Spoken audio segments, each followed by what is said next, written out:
अस्सलाम वालेकुम अज़ीज़ तलबा। चैप्टर नंबर 12 हमने शुरू किया हुआ था। आज जो हमारा टॉपिक है वो है कूलम्स लॉ। कूलम्स लॉ ये एक फ्रेंच साइंटिस्ट है जिसका नाम चार्ल्स कूलम है। ठीक है, फ्रेंच मिलिट्री इंजीनियर था ये। इसने ये लॉ और इसने क्वांटिटेटिव मेजर फोर्स की बताई है कि दो चार्जेस के दरमियान जो फोर्स होती है उसकी वैल्यू कितनी होती है और वो किस चीज़ पर डिपेंड करती है। इस मिलिट्री ऑफिसर ने इसकी वैल्यू हमें बताई है। अब इसके मुताबिक जो 2 पॉइंट चार्जेस हैं उनके दरमियान ये फोर्स है, फोर्स ऑफ अट्रैक्शन भी हो सकती है और फोर्स ऑफ रिपल्शन भी हो सकती है। ये देखें, ये 2 पॉइंट चार्जेस हैं इस जगह पर, ये Q1 और Q2। Q1 ये चार्ज है, ठीक है, Q2 ये दूसरा चार्ज है, दोनों पॉजिटिव हैं और इनके दरमियान जो फासला है वो R है। Q1 फोर्स Q2 पर लगाता है और Q2 Q1 पर फोर्स लगाता है। तो इस फोर्स की जो क्वांटिटी है हमने बताई है चार्ल्स कूलम ने। चार्ल्स कूलम के मुताबिक द फोर्स ऑफ अट्रैक्शन और repulsion between the 2 point charges is directly proportional to the product of magnitude of charges and inversely proportional to the square of distance between them. ये statement है Coulomb's law की। इस statement के मुताबिक जो force of attraction है या force of repulsion है ये दो चीज़ों पर डिपेंड कर रही है, यानी प्रोडक्ट ऑफ चार्जेस पर, और दूसरे नंबर पर ये डिपेंड कर रही है square of the distance between them. उन चार्जेस के दरमियान कितना फासला है उस पर ये फोर्स डिपेंड कर रही है। अब आप देखें कि फोर्स ऑफ अट्रैक्शन और फोर्स ऑफ रिपल्शन, ये फोर्स अट्रैक्टिव भी हो सकती है और ये फोर्स रिपल्सिव भी हो सकती है, यानी कि अट्रैक्टिव भी हो सकती है और रिपल्सिव भी हो सकती है।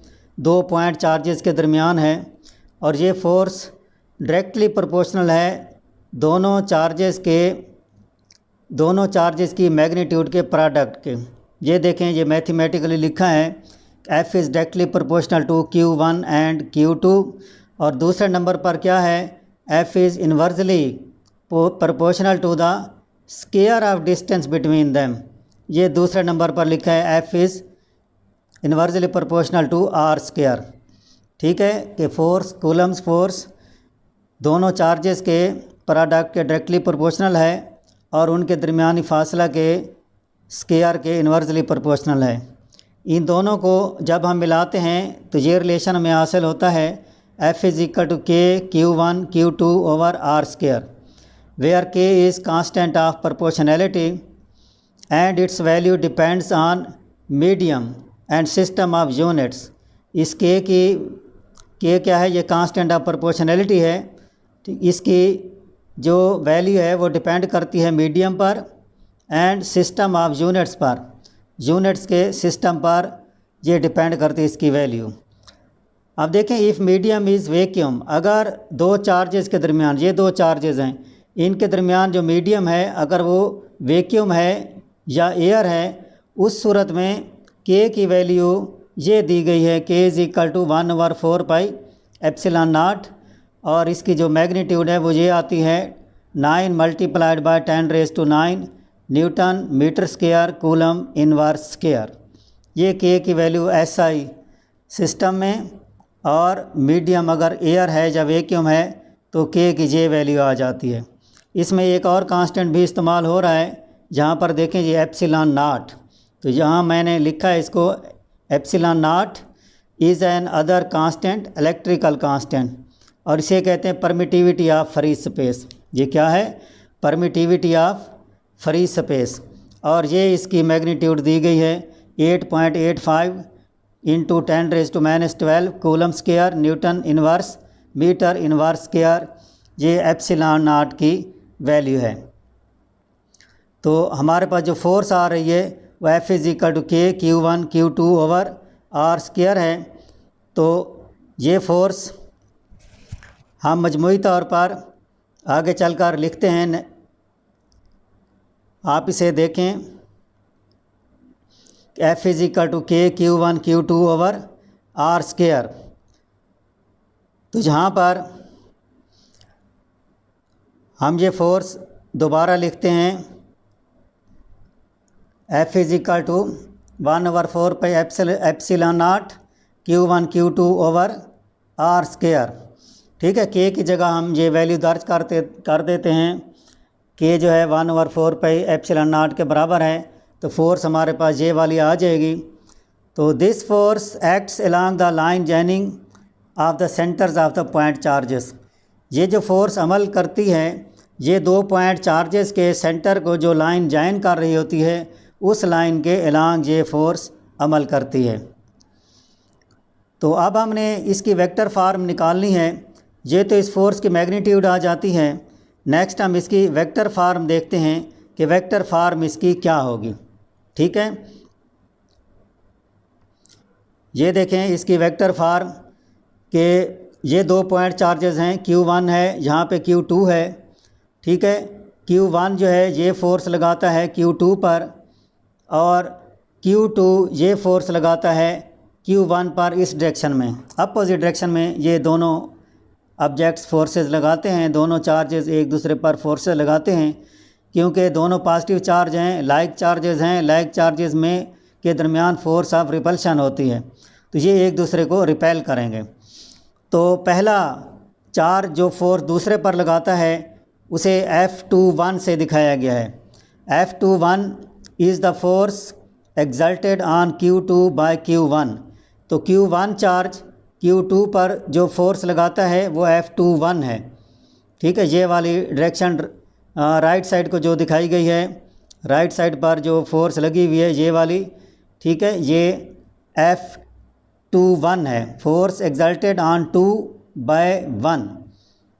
और इसका जो यूनिट वेक्टर है इस डायरेक्शन में वो R21 हैट है, R21 हैट। इसी तरह जो नेक्स्ट फोर्स है वो F12 है, दूसरी फोर्स ये F12 है। F12 is the force exerted on Q1 by Q2। ठीक है, F1 वो फोर्स है जो दूसरा चार्ज Q2 पहले चार्ज पर लगाता है Q1 पर। ठीक है, पहला चार्ज ये वाला है, इस पर जो फोर्स दूसरा चार्ज लगाता है वो इस डायरेक्शन में है F12, और इसका जो यूनिट वेक्टर है R12 हैट, ये यूनिट वेक्टर है। अब हम इन फोर्सेस को लिखते हैं जहाँ पर कि ये पहली फोर्स है कि जो पहला चार्ज दूसरे पर लगाता है, ये वाली फोर्स। ठीक है, F21 = 1/4 पाई एप्सिलॉन नॉट, ये वेक्टर फॉर्म में लिख रहे हैं हम, Q1 Q2 divided by R square, और उसके आगे R21 हैट। ठीक है, उसका यूनिट वेक्टर लिखेंगे उस डायरेक्शन में, तो ये वेक्टर फार्म आ जाएगी इसकी। सिमिलरली जो दूसरा चार्ज पहले पर फोर्स लगाता है वो ये वाली फोर्स है, ये वाली F12 = 1/4 pi epsilon not Q1 Q2 over R square, और इसमें जो यूनिट वेक्टर है वो R12 हैट है, R12 हैट जो इस डायरेक्शन में है। तो हमारे पास ये दो फोर्सेस आ गई हैं कि दोनों बॉडीज़ जो फोर्सेस एक दूसरे पर लगाते हैं। तो यहाँ पर देखें कि जो F12 फोर्स है, हम इसे यूँ भी लिख सकते हैं, F12 force = 1/4 pi epsilon not Q1 Q2 over R square into -R21 hat. ये कहाँ से लिखा है हमने? यहाँ से, ये जो यूनिट वेक्टर हैं, एक इस तरफ है R21 और एक यूनिट वेक्टर इस तरफ है R12, ये दोनों अपोजिट डायरेक्शन में हैं और यूनिट वेक्टर हैं, यूनिट वेक्टर मैग्नीट्यूड में बराबर होंगे, इनकी मैग्नीट्यूड 1 के बराबर होती है, तो लिहाजा हम इनको लिख सकते हैं कि R12 hat is equal to -R21 hat. Minus sign ये शो कर रही है ये दोनों बराबर हैं लेकिन अपोजिट डायरेक्शन में हैं। तो यहाँ पर जहाँ हमने R12 लिखा था इसकी जगह हम ये लिख देते हैं -R21 हैट। अब इसी को देखें, आगे बढ़ाते हैं तो ये बराबर आ जाएगी ये इक्वेशन। इसमें जो माइनस साइन है इसे आप बाहर निकाल लें, तो माइनस और स्क्वायर ब्रैकेट में आप लिख दें 1/4 pi epsilon not Q1 Q2 over R square into R21 hat. ठीक है, ये स्क्वायर ब्रैकेट में। आप देखें जो स्क्वायर ब्रैकेट में चीज़ लिखी हुई है ये इक्वेशन नंबर 1 वाली है, ये इक्वेशन नंबर 1 है, और ये स्क्वायर ब्रैकेट वाली जो क्वांटिटी है ये दोनों बराबर हैं। लिहाजा हम इस स्क्वायर ब्रैकेट की जगह F21 फोर्स लिख सकते हैं। तो इसे आगे बढ़ाते हैं तो ये लेफ़्ट साइड जो थी वो F12 फोर्स है, और राइट साइड पर ये माइनस साइन ऑलरेडी मौजूद है, माइनस, और उसके साथ हम ये लिख देंगे F21। अब यहाँ से साबित हो जाता है कि F12 force is equal to F21 force with negative sign. ये दोनों फोर्सेस एक दूसरे के बराबर हैं लेकिन अपोजिट डायरेक्शन में हैं, तो इसलिए हम कह सकते हैं Coulomb's force is mutual force. Coulomb force क्या है? ये म्यूचुअल फोर्स है, यानी कि जितनी फोर्स पहला चार्ज दूसरे पर लगाता है उतनी ही दूसरा चार्ज पहले पर लगाता है। यानी कि force exerted on Q2 by Q1 is equal to force exerted on Q1 by Q2। तो ये हमारे पास म्यूचुअल फोर्स आ जाती है। तो हम इसे ये जो है थर्ड लॉ ऑफ मोशन के बिल्कुल ऐन मुताबिक है कि जितनी फोर्स एक चार्ज लगा रहा है दूसरा भी उतनी ही फोर्स दूसरे चार्ज पर लगा रहा है, लेकिन अपोजिट डायरेक्शन में। डायरेक्शन आपने जहाँ पर देख ली है, एक चार्ज इस डायरेक्शन में फोर्स लगाता है, दूसरा चार्ज इस डायरेक्शन में फोर्स लगाता है। तो ये कूलम्स फोर्स म्यूचुअल फोर्स है और ये थर्ड लॉ ऑफ मोशन के ऐन मुताबिक है। It is in accordance with third law of motion के थर्ड लॉ ऑफ मोशन के ये ऐन मुताबिक हैं। ठीक है, जितनी फोर्स एक बॉडी लगाएगा, एक चार्ज लगाएगा, दूसरा भी उतनी ही फोर्स लगाएगा। अब हम डिस्कस करते हैं कि अगर हम इन दो चार्जेस के दरमियान कोई डाई इलेक्ट्रिक मटीरियल इंसर्ट कर दें तो फिर क्या होगा। यानी ये दो चार्जेस हैं, पहले इनके दरमियान एयर मौजूद है। एयर की सूरत में जो हमारे पास फार्मूले हैं वो ये वाले हैं जिसमें एप्सिलॉन नॉट इस्तेमाल हो रहा है। ठीक है, जब हम एयर की बजाय यहाँ कोई और मटेरियल इंसर्ट कर देते हैं, कोई डाई इलेक्ट्रिक मटेरियल, तो फिर क्या होगा। यानी इन दोनों चार्जेस के दरमियान जहाँ पर कोई और मटेरियल हम रख देते हैं तो उस सूरत में ये फोर्स रिड्यूस हो जाएगी। ठीक है, in the presence of some other insulator which is inserted between these two charges the electrostatic force is reduced. Electrostatic force जो है वो रिड्यूस हो जाती है। कितनी रिड्यूस होती है? By a factor called dielectric constant, कि ये डाई इलेक्ट्रिक कांस्टेंट उस मटेरियल का जितना होगा उतनी ये फोर्स रिड्यूस हो जाएगी। इस डाई इलेक्ट्रिक कांस्टेंट को रिलेटिव परमिटिविटी भी कहा जाता है। रिलेटिव परमिटिविटी यानी कि जो हम मटेरियल जहाँ पर दो चार्जेस के दरमियान जहाँ पर रखेंगे उसका जितना डाई इलेक्ट्रिक कांस्टेंट होगा उतने टाइम ये फोर्स रिड्यूस हो जाएगी, कम हो जाएगी। तो इसे हम देखते हैं नेक्स्ट पेज पर कि ये किस तरह रिड्यूस हो रही है और कितनी ये रिड्यूस होगी। ये हमारा नेक्स्ट पेज है। इसमें देखें कि यहाँ पर डाई इलेक्ट्रिक मटीरियल हमने इंसर्ट किया हुआ है कि दो चार्जेस के दरमियान, कि ये दो चार्जेस हैं, एक ये चार्ज है एक ये चार्ज है, और इसके दरमियान में ये देखें कोई डाई इलेक्ट्रिक मटीरियल हम रख देते हैं, कोई ना कोई इंसुलेटर। डाई इलेक्ट्रिक मटीरियल क्या होता है? इंसुलेटर। जैसे कि रबर है, वुड हो सकती है, ग्लास, माइका वगैरह, ये डाई इलेक्ट्रिक मटीरियल कहलाते हैं। आप बुक देखेंगे तो उसके एक साइड टेबल में मुख्तलिफ़ चीज़ों के डाई इलेक्ट्रिक कांस्टेंट्स की वैल्यूज़ दी गई हैं और ये वैल्यूज़ भी आप लोगों ने याद करनी हैं। तो हम देखते हैं कि जब भी हम कोई डाइलेक्ट्रिक मटेरियल जहाँ पर रखते हैं दो चार्जेस के दरमियान, तो ये फोर्स रिड्यूस हो जाती है। It is seen that force is decreased in air और वैक्यूम। वैक्यूम और एयर की निस्बत यहाँ पर फोर्स डिक्रीज़ हो जाती है जब हम ये डाइलेक्ट्रिक मटेरियल जहाँ पर रखते हैं।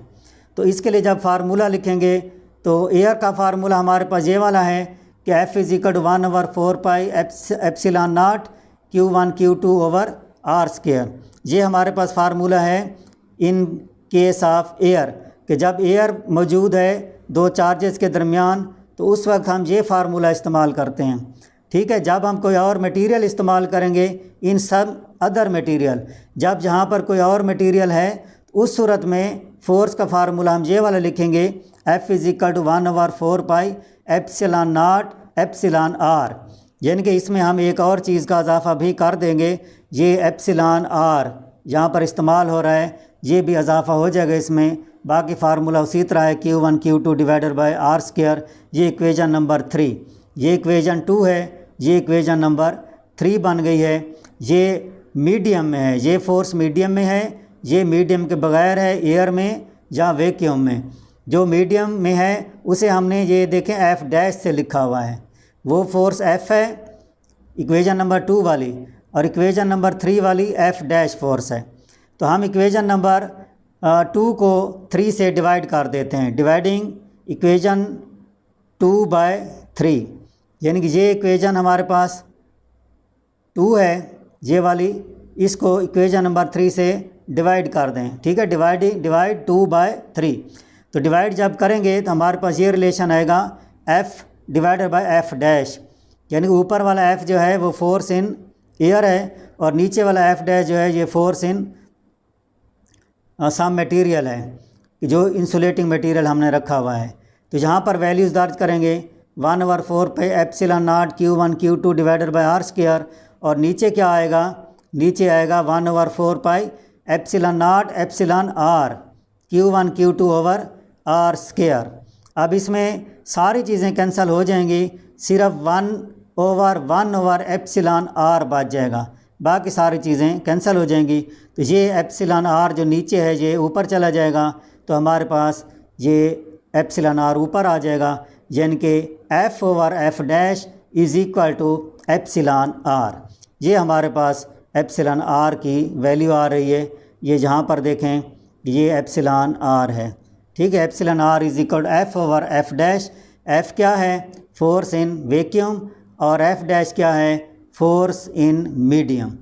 तो एप्सिलॉन R को, R की जो मैथमेटिकल डेफिनेशन है, it is the ratio between two forces when two charges are in vacuum and when there is certain medium in between the charges। ये इन दो फोर्सेस के दरमियान ये रेशियो है एप्सिलॉन R। तो एप्सिलॉन R के कोई यूनिट नहीं है, क्योंकि दोनों दो फोर्सेस के दरमियान ये रिलेशनशिप है। अब हम देखते हैं कि ये इनका आपस में किस तरह ताल्लुक़ है। ये हमारे पास एक रिलेशन आ रहा है F is equal to epsilon R into F', यानी कि मीडियम में जो फोर्स है उसे एप्सिलॉन R से अगर हम मल्टीप्लाई करें तो वो फोर्स आती है जो वैक्यूम में होती है। इसका मतलब ये है कि वैक्यूम में फ़ोर्स ज़्यादा है और मीडियम में ये फ़ोर्स कम हो जाती है। कितनी डिक्रीज़ हो जाती है, 1/एप्सिलॉन R टाइम। तो हम मीडियम में ये फ़ोर्स लिख सकते हैं, medium force is equal to F/एप्सिलॉन R, या ये 1/एप्सिलॉन R इंटू F। तो यानी कि ये F जो फोर्स है ये वाली, ये है जब एयर मौजूद है चार्जेस के दरमियान और कोई दूसरा इंसुलेटिंग मटेरियल नहीं है, तो एयर वाली फ़ोर्स को 1/एप्सिलॉन R से मल्टीप्लाई करें तो हमारे पास वो फ़ोर्स आती है जो मीडियम में होती है, यानी कि मीडियम में फ़ोर्स कम है और एयर में ये फ़ोर्स ज़्यादा है। तो हम कह सकते हैं कि जब भी कोई इंसुलेटिंग मटेरियल हम चार्जेस के दरमियान में रखेंगे उस वक्त ये जो फ़ोर्स है वो कम हो जाएगी, अदरवाइज़ ये फ़ोर्स ज़्यादा रहेगी। तो हम कह सकते हैं so in medium force is decreased by a factor epsilon R।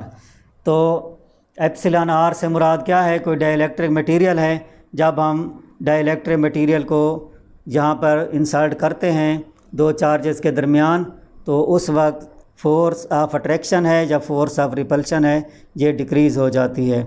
उम्मीद है आप लोगों को समझ आ गया होगा। तो नहीं समझ आया तो आप कमेंट्स में लिखेंगे, इंशाल्लाह आपको इसका जवाब मिल जाएगा। Thank you dear students.